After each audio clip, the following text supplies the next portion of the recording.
साथियों, आप सभी को बहुत नमस्कार। लगातार हमारी कोशिश यह है कि तमाम हिंदू धार्मिक संत साधुओं से हम आपको लगातार मिलवाते रहते हैं, लेकिन जिस तरीके से मैंने कुछ दिनों में ये चीज़ अनुभव की है कि मुझे ये लगता है कि आज हमारे सनातन धर्म संस्कृति को बदनाम करने की लगातार कोशिश की जाती है। इस कड़ी में हम एक सीरीज शुरू कर रहे हैं जिसके माध्यम से तमाम ऐसी भ्रांतियां जो हमारे समाज में फैली हुई हैं, तमाम ऐसी कुरीतियां जिन पर हमारे पहले के जो कहीं ना कहीं जो संस्कार रहते थे, जो पहले गतिविधियां रहती थी, या हम पहले के हमारे जो पूर्वकालीन जो हमारे रीति रिवाज रहते थे, उन पर तमाम आरोप भी आज के दौर में लगाए गए हैं। इस सीरीज के माध्यम से हम आपको उन तमाम मुद्दों पर चर्चा करेंगे और ऐसे आपके सवाल होंगे जिनका हम जवाब देने की कोशिश करेंगे, जो सीधा हमारी धर्म और संस्कृति से जुड़ने का काम करते हैं। हम आपके हर उस सवाल का जवाब देंगे। लेकिन आज हमारे पास जो सवाल आया है वो सवाल ये है कि आखिर हमारे जो हिंदू धर्म है, उस धर्म में जो शराब है वो क्यों वर्जित है। और जो तमाम विशेषज्ञ हैं, अगर उनकी बात करें, या धर्म से जुड़े हुए लोग हैं, वो इसको लेकर क्या कुछ सोचते हैं। मैंने भी इसको लेकर एक रिसर्च की है, कुछ लोगों से बातचीत की है और उनसे समझने की कोशिश की है कि आखिर क्यों हमारे जो हिंदू धर्म है उसमें शराब क्यों वर्जित है। मैं आपको ये बात समझाने से पहले एक घटना समझाता हूँ और फिर आपको ये समझ में आ जाएगा कि आखिर क्यों हमारे धर्म में ये जो तमाम चीज़ें हैं इसको वर्जित कर दिया गया है। सबसे महत्वपूर्ण ये है कि एक दौर में जब आल्हा और ऊदन हुआ करते थे, उस वक्त उनका जो युद्ध हो रहा था, वो उस युद्ध में जो उनको परास्त करने के लिए तमाम जो मुगल शासक थे वो कोशिश कर रहे थे कि इनको इस युद्ध में हराया जाए, लेकिन वो उनको हरा नहीं पा रहे थे। बड़ी बड़ी सेनाएं आ रही थी और वो सेनाएं आकर ध्वस्त हो रही थी और लगातार वो जो युद्ध चल रहा था उस युद्ध को पूरी मजबूती के साथ वो लड़ रहे थे। कहा जाता है कि हमारे यहाँ हमेशा से, हमारे धर्म में, हमारे समाज में कुछ लोग ऐसे रहे हैं जिन्होंने हमेशा से मुगलों का साथ दिया है या दूसरे लोगों का साथ दिया है, जो आज भी ऐसे लोग हैं जो हिंदू धर्म के होकर ही उस धर्म को बदनाम करने का काम करते हैं, उसकी कमियां निकालने का काम करते हैं। जब मुगलों ने अपने उन तमाम जासूसों से जानकारी करवाई कि आखिर जो भी आ रहा है वो इनके सामने परास्त हो रहा है, आखिर इसकी वजह क्या है, तब उन्होंने बताया कि ये जो आला उदल है ये भवानी के बहुत बड़े उपासक हैं और वो इनकी पूजा करते हैं, और पूजा करने की वजह से इनके अंदर जो शक्ति इतनी आ चुकी है कि अब इनको कोई परास्त नहीं कर सकता है। इनकी साधना ऐसी है कि अपना शीश दान कर देते हैं और फिर भवानी उनका शीश जोड़ देती हैं। यानी इन्होंने साधना से अपने आप को बहुत मजबूत बना लिया है। तब मुगलों ने कहा कि आखिर क्या ऐसा किया जाए जिससे इनकी साधना को भंग कर दिया जाए। तब उनके कुछ जानकार लोग थे जो मुगलों के साथ मिले हुए थे, उन्होंने बताया कि अगर इनके ऊपर मदिरा का इनको सेवन करवा दिया जाए या इनके ऊपर, इनके पूरे शरीर के ऊपर मदिरा की बौछार कर दी जाए तो इनकी जो साधना है वो भ्रष्ट हो जाएगी। मुगलों ने ऐसा ही किया और उनके ऊपर कहीं ना कहीं एक साजिशन, उनके ऊपर मदिरा का जो बौछार करवाई गई और उसके बाद वो धीरे धीरे युद्ध में परास्त भी होते हुए दिखे।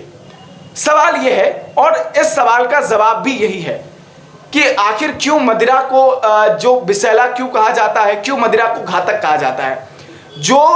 जिस चीज का सेवन करके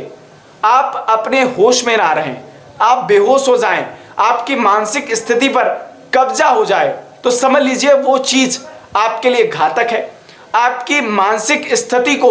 जो कहीं ना कहीं है कमजोर करने का काम करती है और आप वो सब कर जाते हैं जो आप नहीं करना चाहते हैं। शायद यही बड़ी वजह है कि हमारे तमाम जो धार्मिक ग्रंथ हैं, हमारे तमाम जो धार्मिक जो कहीं ना कहीं विशेषज्ञ लोग हुए हैं, साधु संत हुए हैं, वो मदिरा से दूर हुआ करते थे और मदिरा सेवन करने से बचते भी थे। एक बहुत छोटा सा अगर हम उदाहरण देखें तो वो यही है कि आज के समय में अगर हम भ्रष्ट होने से बचना चाहते हैं तो लोग कहते हैं कि हम इसीलिए मदिरा का सेवन नहीं करेंगे क्योंकि हमारी बुद्धि पर विकारों का कहीं ना कहीं एक आगोश बनता हुआ दिखाई देगा। सवाल बहुत है, इनका जवाब यही है कि आज के मॉडर्न युग में हम कहते हैं कि ऐसा कुछ नहीं होता है, ये कहीं ना कहीं ये चीज़ें आधुनिक दौर में ख़त्म हो गई हैं, लेकिन ऐसा नहीं है। आज भी हमारी धर्म संस्कृति में जो चीज़ें बताई गई हैं वो पौराणिक रूप से तथ्यों के आधार पर आज भी वो सही हैं, चाहे उनको आप साइंटिफिक तरीके से देखो। एक अगर हम बात करें जो शराब है उसको बनाने का जो प्रोसेस क्या होता है कि बहुत सारे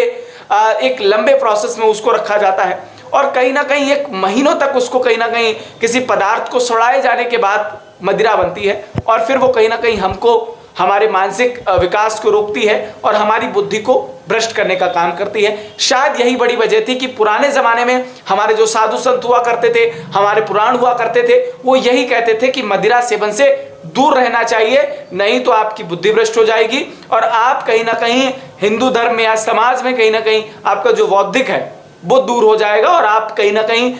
जो आप जिस तरीके से सोच रहे हैं वो आपकी सोचने की क्षमता भी खत्म हो जाएगी। ये ऐसा सवाल है जिसका जवाब हर कोई चाहता है। साइंटिफिक तौर पर हो सकता है आपके भी कोई तथ्य हो सकता है आप भी इसको लेकर कुछ सोचते हो, लेकिन आप जो मैंने इस सवाल का जवाब दिया है इसमें आप क्या कुछ सोच रहे हैं, और कोई ऐसा सवाल जो हमारी धर्म और संस्कृति से जुड़ा हुआ हो, जो आपको लगातार परेशान कर रहा हो, जो आपके अंदर प्रश्न चिन्ह खड़े कर रहा हो, आप कमेंट बॉक्स में वो सवाल पूछिए और हम उस सवाल का आपको जवाब देंगे और हमारी धार्मिक संस्कृतियों में बताई गई बातों पर आखिर तथ्यपूर्ण तरीके से, साइंटिफिक तरीके से क्या डिफरेंस है, इसको हम आपको समझाने की कोशिश करेंगे। फिलहाल इस वीडियो में इतना ही। अगर आपका कोई सवाल है तो वो कमेंट बॉक्स में जरूर भेजिएगा और ये वीडियो उन लोगों तक जरूर भेजिएगा जो मदिरा का सेवन करते हैं, और जब आप उनसे कहते हैं कि आप अगर मदिरा का सेवन करेंगे तो आपकी बुद्धि भ्रष्ट हो जाएगी या ऐसा कुछ हो जाएगा, उनको आप जवाब नहीं दे पाते, तो ये जवाब के तौर में आप इस वीडियो का लिंक उन लोगों को जरूर भेजिएगा। शायद हमारे समाज में एक व्यक्ति भी इस वीडियो को देखकर समझ जाए ये बात और आने वाले समय में अपने जीवन को सुधारे और ये जो ऐसे मदिरा जैसे जो गलत काम है उससे दूर रहने का काम करे। ये हमारी आपसे अपील है, तो आप इस वीडियो को जरूर शेयर करें। अगर हमारे चैनल पे आप नए हैं तो चैनल को सब्सक्राइब कर दीजिए, क्योंकि हिंदू धर्म और हमारे भारतीय समाज से जुड़ी हुई हर वो ऐसी चीज जिसे आप जानना चाहेंगे हम इस वीडियो में आपको और इस चैनल के माध्यम से आप तक अवगत कराने का काम करेंगे। बहुत बहुत धन्यवाद।